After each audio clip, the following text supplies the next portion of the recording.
রব্বুল আলামিন সূরাতুল আনকাবুতের 57 নম্বর আয়াতে বললেন, কুল্লু নাফসিন যায়িকাতুল মাউতি সুম্মা ইলাইনা তুরজাউন। রব্বুল আলামিন পরিষ্কারভাবে আমাদেরকে জানিয়ে দিলেন, যাকে আমি জীবন দিয়েছি তাকেই মরতে হবে। শুধু মানুষের ব্যাপারে বলা হয়নি, বরং সমস্ত প্রাণী মারা যাবে। এমনকি আল্লাহ তাআলার সৃষ্টি ফেরেশতা পর্যন্ত মারা যাবে। সব কিছু যখন মারা হবে, হযরতে আজরাইল যিনি মৃত্যুর দায়িত্বে আছেন তিনিও মারা যাবেন। তাকেও বলা হবে, মউত ইয়া মালিকুল মাউত, এবার তুমি মরে যাও। তিনিও মারা যাবে। তবে এখানে শেষ হতে পারত, সব মরার দ্বারা শেষ হয়ে যাবে। মারা যাওয়ার মাধ্যমে যদি সব কিছু শেষ হয়ে যেত কতই না ভালো ছিল। কিন্তু মারা যাওয়ার মাধ্যমে সব কিছু শেষ হয়ে যাবে? বুঝতেছেন আপনারা? মারা যাওয়ার মাধ্যমেই কি সব শেষ হয়ে যাবে? আল্লাহ বললেন, সুম্মা ইলাইনা তুরজাউন। বান্দা, তুমি যখন মারা যাবা, মারা যাওয়ার পর আমার দিকেই ফিরে আসতে হবে, আমার দিকেই আসতে হবে। তার মানে আমাদের পুনরুত্থিত হব আমরা, আল্লাহর কাঠগড়ায় আবার দাঁড়াতে হবে, আল্লাহর সামনে আবার দাঁড়ানো লাগবে, ঠিক কিনা? এটাই আল্লাহ বললেন, সুম্মা ইলাইনা তুরজাউন, আবার আমার সামনে আসতে হবে, আমার কাছে ফিরে আসতে হবে। তবে আল্লাহর কাছে যাওয়া নিয়ে গরুর কোনো সমস্যা নাই, আল্লাহর কাছে যাওয়া নিয়ে পিপিলিকার কোনো সমস্যা নাই, আল্লাহর কাছে যাওয়া নিয়ে জঙ্গলের হাতির কোনো সমস্যা নাই, আল্লাহর কাছে যাওয়া নিয়ে আমরা যে উড়ন্ত পাখিকুলকে দেখি পাখিদের কোনো সমস্যা নাই। সমস্যা শুধুমাত্র দুইটা জাতির, যাদের নাম হলো মানুষ আর জিন। কারণ কিয়ামতে সবাই সবার সাথে হিসাব বরাবর করে আল্লাহ বলবে, মাটি হয়ে যাও, কুনতু তুরাবা, মাটি হয়ে যাও, সব মাটি হয়ে যাবে। তবে মানুষ আর জিনদেরকে মাটি হতে বলা হবে না। এই মানুষ আর জিনদের জন্য আরো হিসাব আছে না নাই? মানুষ এবং জিনদেরকে আল্লাহর কাঠগড়ায় দাঁড় করানো হবে, অতঃপর তার জীবনে কি করেছে 5টা প্রশ্ন করে তারপরে ছাড় দেওয়া হবে। এই 5টা প্রশ্নের উত্তরে হয়তো বা সে জান্নাতি বা জাহান্নামী হবে, এটাই তার চূড়ান্ত ফয়সালা।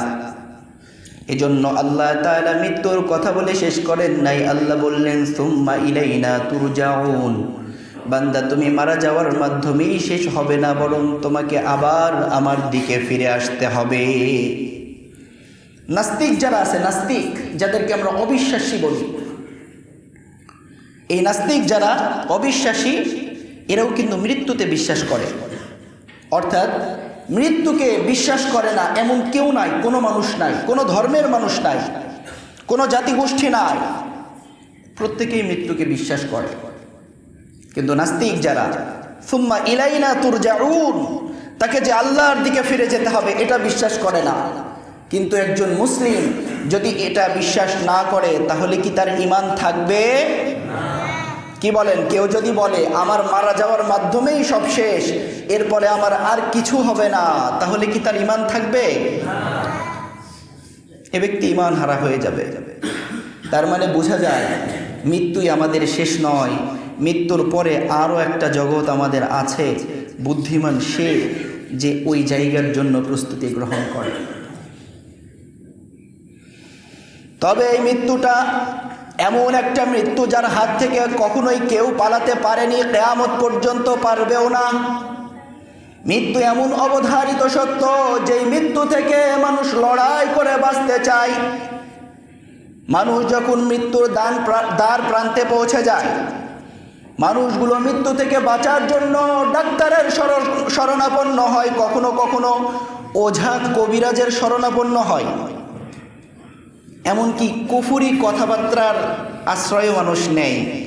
কি বলেন? বর্তমান সময়ে এগুলো আরও বেশি হয়। মানুষ বাঁচার জন্য বড় কোনো রোগ হলে দেখা যায় ডাক্তারের চ্যাপ্টারটা যখন ক্লোজ হয়, ডাক্তার যখন গবেষণা করে বলে তুমি আর 3 মাস, এখন দৌড়ানো শুরু করে কবিরাজ কোথায় পাই, কবিরাজের দিকে দৌড়ায়। যারা কুফুরি কালাম করে, বিভিন্ন ধরনের জাদুটনা করে, তাদের কাছেও যায়। মানুষের বাঁচার ইচ্ছাটা বড় মজবুত, কিন্তু কেউ বাঁচতে পারে, কেউ বাঁচতে পারে না। মৃত্যু থেকে কোথাও পালানো যায় না, কোথাও লুকিয়েও বাঁচা যায় না। আল্লাহ বলেন, আইনামা তাকুনু ইউদরিকুমুল মাউতু ওয়ালাউ কুনতুম ফি বুরুজিম মুশাইয়াদা। রব্বুল আলামিন বললেন, তোমরা মৃত্যু থেকে কখনোই পালাতে পারবা না। তোমরা যেখানেই যাও না কেন, যেখানে যে অবস্থায় থাকো না কেন, মৃত্যু তোমাদেরকে সে অবস্থায় পাকড়াও করবে। এমনকি তোমরা যদি কোনো দুর্গের মধ্যে একবারে গোপনীয়তা মেনটেন করে থাকো, যদি এমন কাচের ঘর বানিয়ে রাখো যেখানে মৃত্যু দূত পৌঁছাতে পারবে না, এমন চিন্তা করে কোনো দুর্গের মধ্যে যদি অবস্থান করো, আল্লাহ বলেন, কুনতুম ফি বুরুজিম মুশাইয়াদা, তোমরা তোর কোনো দুর্গের মধ্যে অবস্থান করলেও সেখানেও মৃত্যু দূত পৌঁছে যাবে। সেখানেও নির্ধারিত সময় আজরাইল পৌঁছে যাবে, তোমাদের জানটা কবজ করে নিয়ে যাবে। তার মানে মৃত্যু থেকে পালানো যায়? একটু আওয়াজ দিয়ে বলেন, মৃত্যু থেকে পালানো যায়? তাহলে বুদ্ধিমানের কাজ কি হবে? যেটা থেকে পালানো যায় না সেটার জন্য প্রস্তুতি নেওয়া। যেহেতু মৃত্যুকে আমরা ওভারকাম করতে পারি না, সুতরাং মৃত্যুর জন্য প্রস্তুতি নেওয়া এটাই বুদ্ধিমানের কাজ। আবার আমার প্রস্তুতি নেওয়ার একটা সময় থাকতো, যদি আমি জানতাম কবে মারা যাব। কিন্তু পৃথিবীর কোনো মানুষ জানে নাকি কখন মারা যাবে? কেউ জানতে পারে? আমরা আমাদের বয়সের শুরুটা হয় শিশু থেকে। শিশু থেকে কিছু বছর যাওয়ার পর আমরা কৈশোরে পৌঁছাই, কৈশোর থেকে যৌবনে পৌঁছাই, আমরা বাবা হয়ে যাই, বাবা থেকে দাদা হয়ে যাই, বয়সটা বাড়তে বাড়তে অনেক বেড়ে যায়, তারপরে মারা যায়। শুধু শুভ্র চুলওয়ালা, শুভ্র দাড়িওয়ালা মুরব্বীরা শুধু মারা যায়, যুবকরা একটাও মরে না। কি বলেন, যুবকরাও মরে? এই যে ঘটনাটা আমাদের সামনে, আমাদের তানোরেরই যে শিশু সন্তানটা সাজিদের ঘটনাটা, একটু বলেন তো, তার মা কি আজ থেকে 3 দিন আগেও কল্পনা করেছে আমার সন্তানটা এভাবে মারা যাবে? আমরা দোয়া করি আল্লাহ তাআলা তার পরিবারকে ধৈর্য ধারণ করার তৌফিক দান করুক। এই সন্তানের মাধ্যমে আল্লাহ তাআলা তার মা বাবাকে সম্মানিত করুক। তার মা বাবা আগেও জানতো না এই সন্তানটা মারা যাবে, 2 বছরের শিশু, সেও মারা যায়। তার মানে মারা যাওয়ার কোনো সময় আমরা জানি না কখন মারা যাব। এবং মৃত্যু থেকে তো পালাতেও পারবো না। যদি পালানো যেত, আহা, আমরা আজকে ক্ষমতার বড়াই করি না? ক্ষমতার বাহাদুরি আমাদের আছে না নাই? টাকার গরম আছে না নাই? সৌন্দর্যের গরম আছে না নাই? আমরা আমাদের প্রভাব মানুষের উপর বিস্তার করতে চাই। এটা কতদিন পারবো বলেন? ক্ষমতার দিকে যদি আপনি দেখেন, নমরুদের থেকে বড় ক্ষমতাবান আর কে ছিল? ফিরআউনের থেকে বড় ক্ষমতাবান কে ছিল? আমাদের নবী সুলাইমান আলাইহিস সালাতু ওয়াস সালাম, তার থেকে বড় ক্ষমতাবান কে ছিল? বাঁচতে পেরেছে? হযরত সুলাইমান আলাইহিস সালামের মৃত্যু কিভাবে হয়েছিল আমরা জানি। হযরত সুলাইমান আলাইহিস সালাম যখন মারা যাওয়ার সময় হলো, তিনাকে জানানো হলো, প্রত্যেক নবীদেরকে আগে জানিয়ে দেওয়া হয় আপনার মৃত্যু আসছে। হযরত সুলাইমান আলাইহিস সালাম বললেন, আমার বাইতুল মাকদিসের কাজ শেষ হয় নাই, আমাকে সুযোগ দিতে হবে। মৃত্যু সবার জন্য অবধারিত, 1 সেকেন্ড আগেও না, 1 সেকেন্ড পরেও না। হযরত সুলাইমান আলাইহিস সালামকে সময় দেওয়া হয় নাই। হযরত সুলাইমান আলাইহিস সালাতু ওয়াস সালামকে জানানো হলো নির্ধারিত সময়ে মৃত্যু হবে, আগেও না পরেও না। হযরত সুলাইমান আলাইহিস সালাম বললেন, যেহেতু নির্ধারিত সময়ে মৃত্যু হবে, সুতরাং আমি আমার জন্য একটা কাচের ঘর তৈরি করব। এই কাচের ঘরের মধ্যে আমি অবস্থান করব। কারণ পৃথিবীতে শুধুমাত্র একজন বাদশাহ এমন ছিলেন যার নেতৃত্বে শুধু মানুষ ছিল না, যার নেতৃত্বে পশু পাখিরা পর্যন্ত কাজ করত। সুবহানাল্লাহ। হযরত সুলাইমান আলাইহিস সালাতু ওয়াস সালামকে আল্লাহ তাআলা এমন রাজত্ব দিয়েছিলেন তিনি শুধু মানুষদের রাজত্ব করতেন না, তিনি শুধু মানুষদের বাদশা ছিলেন না, তিনি জিনদেরও বাদশা ছিলেন। তিনি শুধু জিনদের বাদশা ছিলেন না, তিনি সমস্ত পশু পাখির পর্যন্ত বাদশা ছিলেন। তিনি সবার সঙ্গে কথা বলতে পারতেন। হযরত সুলাইমান আলাইহিস সালাতু ওয়াস সালাম জিনদেরকে দিয়ে কাজ করাচ্ছিলেন। বাইতুল মাকদিসের কাজটা করতেছিল জিনেরা। হযরত সুলাইমান আলাইহিস সালাতু ওয়াস সালাম না থাকলে তো কাজ করবে না। যতদিন সুলাইমান আলাইহিস সালাম আছে তারা কাজ করবে। এই জন্য হযরত সুলাইমান আলাইহিস সালাম বললেন যে আমি যদি মারা যাই তাহলে তো কাজটা বন্ধ হয়ে যাবে, কাজটা অসম্পূর্ণ থেকে যাবে। সুতরাং নিজের জন্য একটা গ্লাস দিয়ে ঘর তৈরি করলেন, কাচের, চতুর্দিকে কাচের ঘর তৈরি করলেন। অতঃপর তিনি এই ঘরের মধ্যে লাঠির উপর ভর করে দাঁড়ানো অবস্থায় থাকলেন। আল্লাহ তাআলা ঘটনাটা আমাদেরকে সূরাতুস সাবার 14 নম্বর আয়াতে জানিয়েছেন। যেহেতু সময় সংক্ষিপ্ত, আমি খুবই সংক্ষিপ্ত করছি তাফসীরটা। হযরত সুলাইমান আলাইহিস সালাতু ওয়াস সালাম লাঠির উপর ভর করে দাঁড়ানো অবস্থায় আজরাইল আলাইহিস সালাতু ওয়াস সালাম তিনার জানটা নিয়ে চলে গেলেন। এইভাবে 1 বছর তিনি লাঠির উপর ভর করে দাঁড়িয়ে থাকলেন। 1 বছর পর উই পোকা ধীরে ধীরে এই লাঠিটা খেয়ে লাঠি ভেঙে পড়ে গেল। অতঃপর জিনেরা টের পেল যে আমাদের মালিক তো আগেই নাই। ততদিনে কাজও শেষ হয়ে গেছে। হযরত সুলাইমান আলাইহিস সালাতু ওয়াস সালামের মতো বাদশাও মৃত্যুর হাত থেকে বাঁচতে পারে নাই। আমরা কি পারবো? কেউ মৃত্যুর হাত থেকে বাঁচতে পারে না। নমরুদ বাঁচতে পারে নাই, ফিরাউন বাঁচতে পারে নাই, কারুনের মতো সম্পদওয়ালা পৃথিবীতে আর ছিল না। এই কারুনও বাঁচতে পারে নাই। এজন্য কবি বলেন, কুজা কারুন কুজা ফিরাউন কুজা নমরুদ শুদ হামানি কুজা মূসা কুজা ঈসা কুজা তখতে সুলাইমানি। পৃথিবীতে এত বড় বড় রাজা বাদশারা ছিল, আজকে তারা কোথায়? আজকে তাদের পৃথিবীর মধ্যে আর কোনো অস্তিত্ব নাই। তাদের ক্ষমতা পৃথিবীতে আজও আছে নাকি? ফিরাউনের ক্ষমতা পৃথিবীতে আছে? বরং যারা এখন দুষ্কৃতিকারী তাদেরকে আমরা ফিরাউনের সাথে তুলনা দেই, যে ও তো বাদশা না, ও তো ফিরাউন, বলি কি না? তার মানে ক্ষমতার বাহাদুরি চিরকাল থাকে, শেষ হবেই, এটা শেষ হওয়ারই। অর্থের বাহাদুরি চিরকাল থাকে না, এটা শেষ হবেই, শেষ হওয়ারই। সৌন্দর্যের বাহাদুরি, জ্ঞানের বাহাদুরি চিরকাল থাকে না। মৃত্যুর মাধ্যমে সবকিছু শেষ হয়ে যাবে। তবে বুঝার বিষয়, আমার মৃত্যুটা কিভাবে হবে। আল্লাহ রাসূল সাল্লাল্লাহু আলাইহি ওয়াসাল্লাম হাদিস শরীফের মধ্যে বলেছেন, মানুষের মৃত্যু হয় 2 রকম ভাবে। কয় রকম? মুমিনের মৃত্যু, কাফেরের মৃত্যু। খুবই সংক্ষিপ্ত আকারে বলছি, বিশ্বনবী জানিয়েছেন আমাদের মুমিনের মৃত্যুটা কেমন হবে।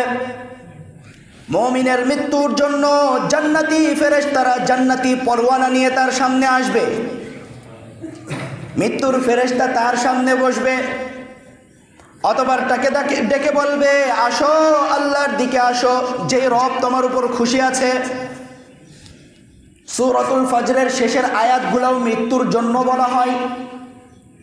রব্বুল আলামিন বলেন, ইয়া আইয়াতুহান নাফসুল মুতমাইন্নাহ ইরজিই ইলা রাব্বিকি রাদিয়াতাম মারদিয়া ফাদখুলি ফি ইবাদি ওয়াদখুলি জান্নাতি।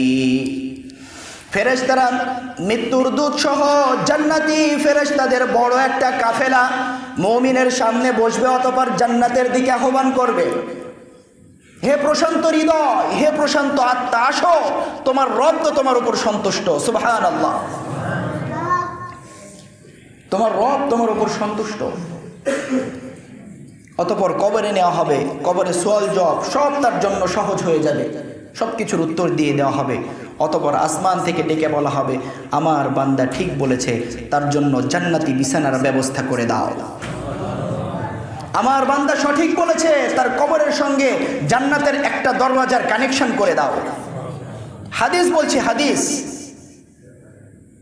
অতঃপর তাকে বলা হবে, আজকে ঘুমিয়ে যাও। বাসর রাতে একজন মানুষ যেরকম শান্তির একটা ঘুম দেয়, ওই রকম কবরে তাকে বলা হবে তুমি জান্নাতি, আজকে শান্তির একটা ঘুম দাও। শান্তির এক ঘুমে একেবারে কেয়ামতের আগে আর তার ঘুম ভাঙবে না। চিল্লায় পড়েন সুবহানাল্লাহ। কিন্তু যে ব্যক্তিটা নাফরমান, যে ব্যক্তিটা কাফের, যে আল্লাহকে মানত না, আল্লাহর নাফরমানি করত, বিশ্বনবী বলেন তার সামনে যখন ফেরেশতা আসবে, ফেরেশতা জান্নাতি হালত নিয়ে আসবে না, বরং মৃত্যুর ফেরেশতা জাহান্নামী হালত নিয়ে আসবে। তার অবস্থা হবে বড় ভয়াবহ, এত ভয়াবহ যে পৃথিবীর কোনো মানুষ সহ্য করতে পারে না। হাদিস থেকে এটা ইঙ্গিত পাওয়া যায়, যেই মানুষটা মৃত্যুর সময় জাহান্নামী ফেরেশতাদের অবস্থা দেখবে, এই অবস্থাটা এত ভয়াবহ হবে, এত ভয়াবহ হবে, তার জন্য অন্য কোনো আযাবের প্রয়োজন নাই। ফেরেশতাদের অবস্থা দেখেই তার অবস্থা খারাপ হয়ে যাবে।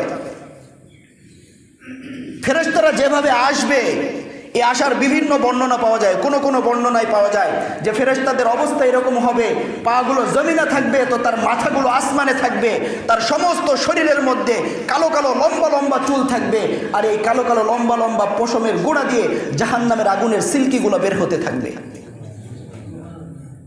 চিন্তা করতে পারেন?